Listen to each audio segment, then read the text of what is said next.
J'ai choisi ce petit coin de verdure urbain pour vous présenter en 2017 des vœux respirants. Alors, respirez avec nous. Cette année fut celle des inaugurations, des visites de certains de nos projets et des interventions dans les médias. Ivry Grand Place, inauguration des espaces publics et des logements par Madame Emmanuelle Cos, ministre du Logement et du Développement durable, en présence des promoteurs, des bailleurs et du maire d'Ivry-sur-Seine. Visite des logements intergénérationnels à Romainville et de l'opération des coups de cornette développée par la ville et par la maire Madame Corinne Valls, en présence de Monsieur François Hollande, président de la République. Le 14 décembre dernier, Sylvine Thomasin, maire de Bondy, est venue participer au Gigobitume organisé par l'entreprise Faya Bâtiment Île-de-France. C'est un projet qui nous tient à cœur depuis très longtemps à Bondy, à la fois de pouvoir donner à nos jeunes travailleurs, de belles surfaces de vie, 200 studettes qui vont sortir de terre, pour 200 jeunes, c'est magnifique. Et puis ensuite, on a dans toute l'épaisseur un très beau programme qui s'étale jusqu'à la RN3 et qui vient un petit peu montrer ce que l'on veut faire à Bondy. Donc cette réalisation, elle est pour moi emblématique, a de multiples points de vue et nous sommes fiers de l'avoir menée avec vous et de vous avoir fait confiance. Mais je ne doute pas que notre confiance était bien placée, n'est-ce pas Myriam? Ok, en tout cas, merci à tous de nous avoir également invités pour ce bon Gigobitume et on va déjà aller voir le bel ouvrage. Merci, vous avez presque terminé. Merci. J'ai un nouveau métier, je suis chroniqueuse sur Radio Imo.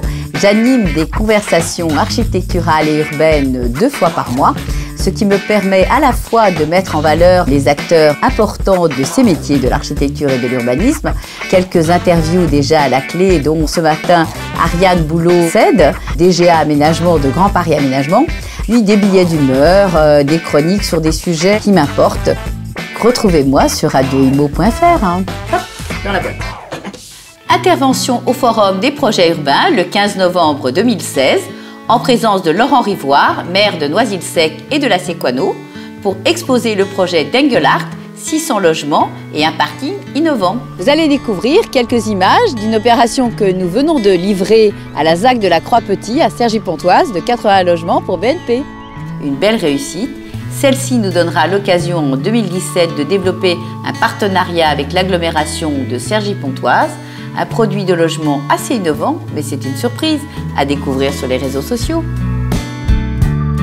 J'ai souhaité en décembre 2016, malgré le grand froid, vous ramener sur la ZAC de la Plaine de l'Ourcq à Noisy-le-Sec le long du canal. Vous pourrez découvrir un certain nombre de programmes qui vont être bientôt mis en œuvre par les promoteurs. Les architectes qui ont travaillé avec moi en atelier l'année dernière vont enfin pouvoir construire leur programme. Et bientôt, bien évidemment, le très beau parking en silo que mon équipe et moi-même, nous vous avons présenté l'année dernière.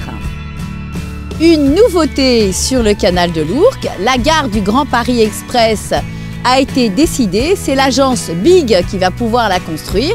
Bien évidemment, à côté de cette gare, la piscine intercommunautaire Bondy-Noisy-le-Sec, le décathlon et un hôtel. Mais ce projet verra le jour l'année prochaine. Quelques chantiers qui vont commencer en 2017 à Romainville pour Copimo, l'opération Normandie-Yémen, toujours à Romainville pour AIT Bourbon République, Jules Guesde à Montreuil pour Next City.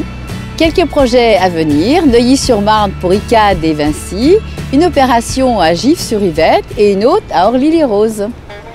Toute cette belle énergie au service de vos projets existe grâce aux collaborateurs de l'agence. En 2017, mon équipe et moi-même vous proposons des projets audacieux et de qualité.